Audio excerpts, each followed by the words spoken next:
Dear students, welcome to the massive open online course on urban risk mitigation and climate resilient development. Today we would be learning about the urbanization status at the global level. The topic is divided into three parts. The first part, where we would learn about urbanization, what is urbanization, what are the measures of urbanization, the causes of urbanization and the types of urbanization. The second part would deal with the urbanization status at the global level, and the third part would deal with urbanization or the implications of urbanization at the global level. Now starting with the definition of urbanization. What is urbanization? It is a process, it is a dynamic process where the settlements gain the status of being urban. Now, as the Oxford Dictionary states, I am quoting, the process of making an area more urban is urbanization. Now, various countries have given various definitions of the word urban. It can be population, it can be the criteria which are basically used to define an area to be urban is population, then the population density, in many cases the activities, and you can see from this table that what are the different countries have used as the criteria to state what is urban. So coming back to the definition again, so therefore urbanization is that process where, and it is why it's dynamic, because it is changing, it changes over years and over decades. So therefore it brings us to the measure of what we call as urbanization level. Now what is urbanization level? It is the amount of urban population, or the number, rather we would say, it is the number of urban population in the total population gives us the level of urbanization. And what is the rate of urbanization? That is also another way of measuring. We try to understand the dynamism of this process through the rate of urbanization. And this rate of urbanization is the change of urbanization which has happened over the past, or annually, or through a decade. So we try to understand that. Let us try to understand the causes of urbanization. What makes areas more urban? So there is a push factor and there is a pull factor. From where does the push come? It comes from the rural areas. And what is pulling? The urban areas pull. So from this video you can see how this push and pull factors operate. Let us understand more about these push and pull factors which lead to certain types of urbanization, either over urbanization or under urbanization. Now what is over urbanization? When the push factors are predominant and are much more than the pull factors, that is the ability of the city or the urban areas or to assimilate, or there is not enough demand for people or for labor. So in such cases we call it is over urbanization.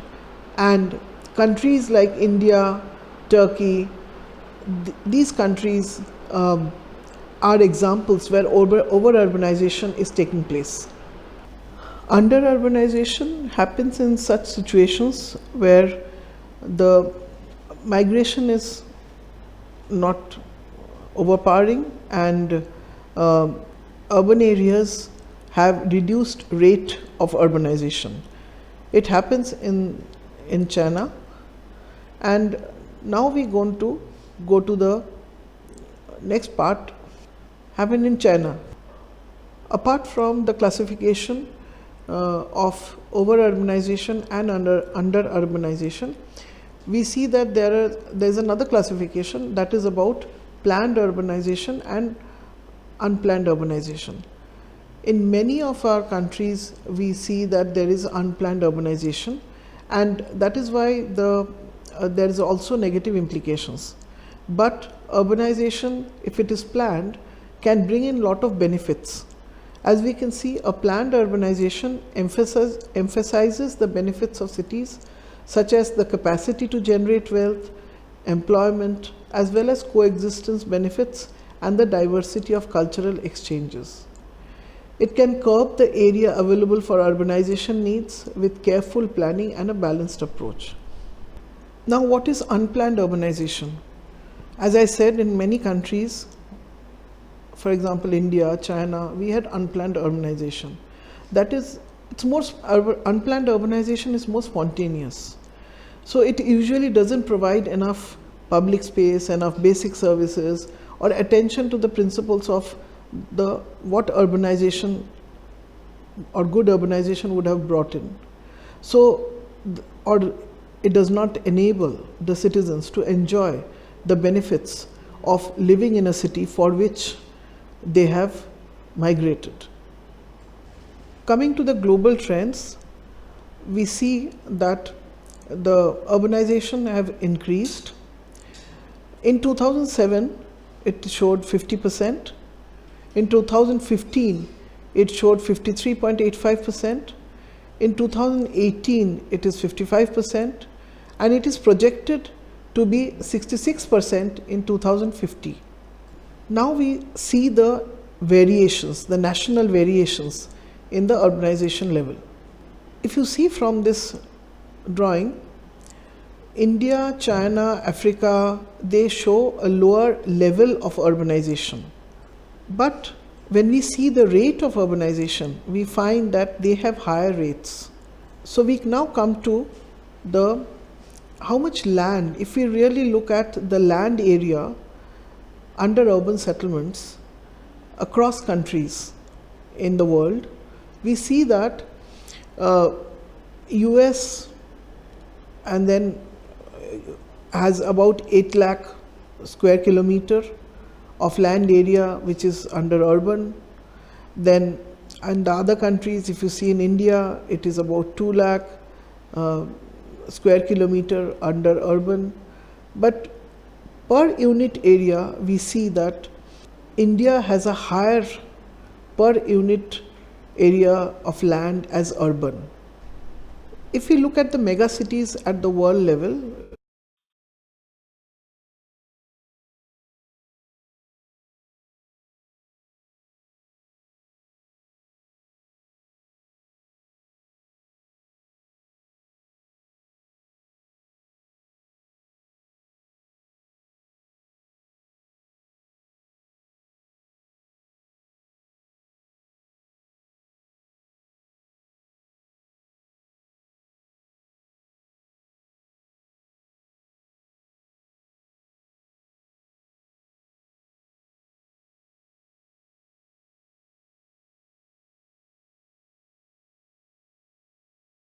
so we now come to the part 2, that is about development patterns of the urban centers or urban settlements across the world.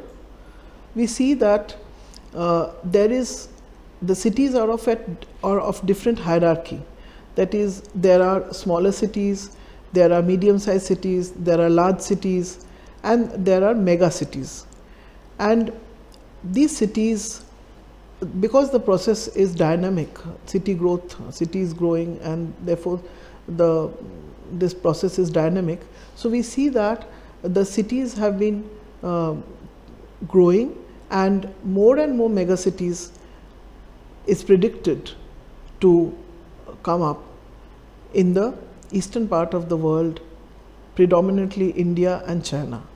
So now we see how are the cities growing, or what is this phenomenon of city growth. We see that the cities are sprawling. You can see Los Angeles, the growth of Los Angeles from here. But what are the causes of this city growth? The spread of the city, that means more and more areas are getting annexed due to this development. So the causes are new land subdivisions, enhanced ease of mobility due to improved commuting technologies, then poor land management, lack of control, and individual preferences. So along the corridors, transport corridors, cities are growing and are spreading fast. The next phenomena related to city growth is about primacy. Now, what is primacy? Primacy or a primate city is the central place in a city network that has a higher level of urban dominance. And as we can see across the world, all our global cities, that is London, New York, Budapest, Paris, Rio de Janeiro, Mexico, Hong Kong, all these cities are primate cities. So that means their population, the population of these cities is much higher than the other cities in the nearby region or at the regional level or at the country level. Now we come to another phenomena relating to city growth, that is about urban density. Now, what is urban density? It is basically the number of people inhabiting a given within an urbanized area, and there are these built forms, or these density ultimately get manifested in varying built forms. It is concentrated very high rise built forms or spread out built forms. So we can say that the population density, as I said, number of people, we also of course have another phenomena, which is the built up density or about the built up areas. But now let us come to just stick to the population density. So we see that Hong Kong has a very high concentration of,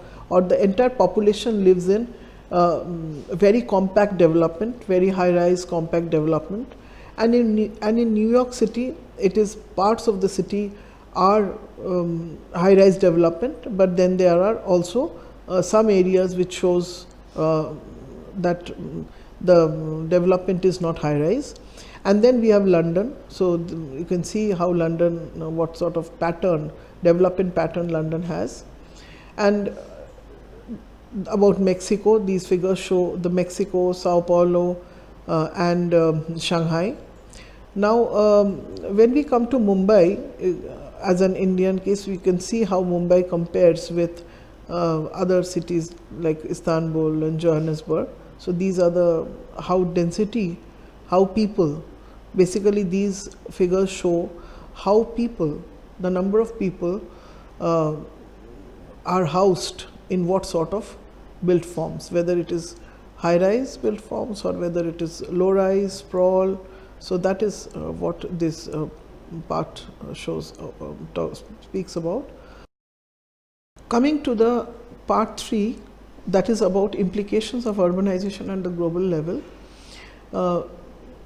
We have to understand first that implications are both positive and negative. Urbanization has both positive as well as negative implications.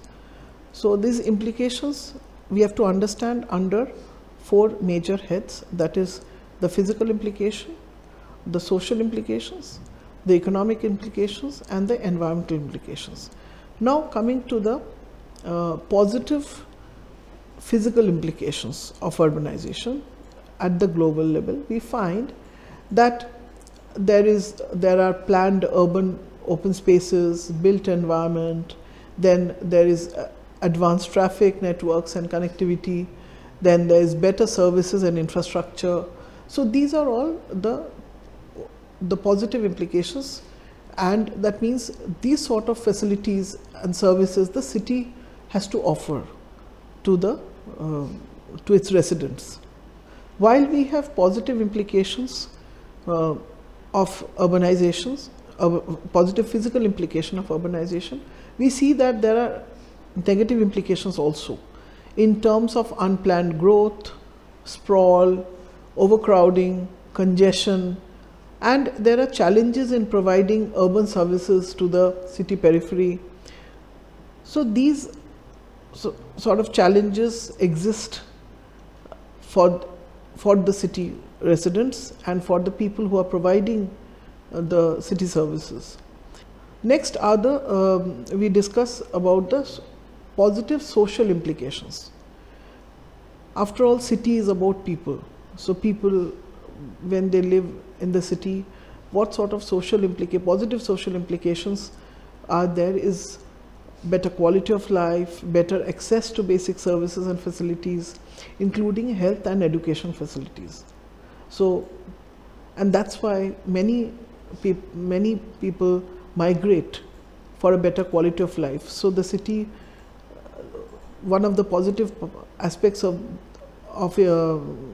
urbanization is that the city provides, but to a certain extent, because there are negative social implications also. And these negative social implications include there are increased number of people living in slums, because the city in many cases cannot provide for affordable housing, for better quality of housing, so their slums form in the cities. So that's why I said that the city provides a better quality of life to a few, or I would say to certain extent. The next social implication or negative social implication is about exclusion, and is about inequality. So there are variations in the provision of services, access to the basic services. So therefore, a large amount of population in the cities may not have access to basic services, facilities, and therefore this inequality, and also in terms of income levels, in terms of employment opportunities. So therefore inequality rises or have risen in the cities. The next negative implication is about crime, increase in crime rates. So there's this rising crimes and the fear of crime. So that, and crime results because there are disparities, and disparities exist predominantly. This phenomena can be noticed in the cities. And also there is about the changing sex ratios and the related issues, which have brought in the difference between, or which have given rise to gender related issues in the cities. Now next we come to the economic implications, the positive economic implications. The city, as envisaged by people who migrate from the cities, is about areas where there is more jobs, more economic opportunities. That's how people who migrate perceive cities as. So the city, yes, the city provides them with better employment opportunities, better wages, but again to a certain extent, because there are negative implications also, or negative economic implications also. That is about increase in that is about unemployment among youth, low wage employment in the informal sector. And now what is informal sector, which basically flourishes, or can be seen, this phenomena in cities, because the formal sector or the job opportunities, formal job opportunities, are not available for all the people who have migrated. And in many cases demands, in considering that the demands of the cities are not met also, so in such situations informal sector develops. Informal sector provides employment opportunities to these people who cannot be accommodated in the formal sector, and also they cater to the demands which the city have not provided to its residents. If we try to understand the environmental implications of urbanization or urban development, we see that the cities have provided better recreational facilities. There can be planned open areas, but at the same time there are predominantly negative environmental implications or impacts of urban development on environment, and therefore we see this video shows that what are the negative environmental implications, how the cities have impacted our environmental resources, in terms of depletion of resources, in terms of pollution levels, increasing pollution levels. Another phenomena which is related to the urban development at the global level is climate change. Apart from various other reasons with that triggered climate change, urban development is also considered to be one of the major reasons of the climate change which is happening across the world. And also in terms of increased energy consumption, we see that our non-renewable energy sources are getting, because the energy consumption is increasing again all across the world in different cities of the world. So dear students, today we have learnt about urbanization at the global level. We have learnt about the definitions of urbanization, about the measures of urbanization in terms of the level and the causes, in terms of the various classification or the types of urbanization, and also the urbanization status at the global level, how there are national variations, about global cities, the primacy, the hierarchy, and the sprawl. And also we have learnt about the implications of urbanization at the global level, both positive implications as well as negative implications. Thank you.